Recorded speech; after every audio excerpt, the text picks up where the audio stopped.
मोगाच्या भाव भयणांनो, आयज आमचे दोन कॉमेडियन सामके गोंयांत गाजलेले तशेंच लंडनाक गाजयता ते थोडे जाण कॉमेडियन लंडनाक पावलेले आसा. एज कॉमेडियन सॅली आनी आमचो यूथ कॉमेडियन डेव्हिड. दोन उतरां कॉमेडियन सॅली. मोगाच्यानो आमी आतांच एअरपोर्टाचेर पावल्या. हांव आमचो फस्टीचो तियात्र जातलो 30 तारखेर वेमली, 31स्टार साउथ हॉल 2 शो आनी फर्स्ट स्टार मेका.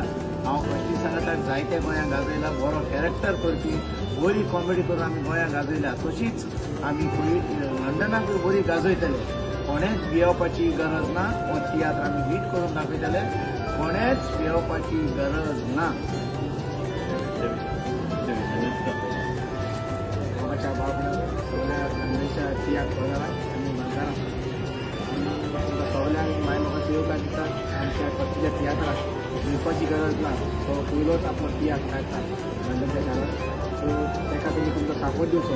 हाजे पयलीं ताका तुमी तुमचो मूव दिला तसोच आतां दितले. आनी हांव आनी एक कॉमेडियन सॅली हांव सगळ्या लंडन तुमकां फोन करून आसतलो. सॅलीन म्हणटा ते भाशेन आनी फस्टीन म्हणटा ते भाशेन भिवपाची गरज ना.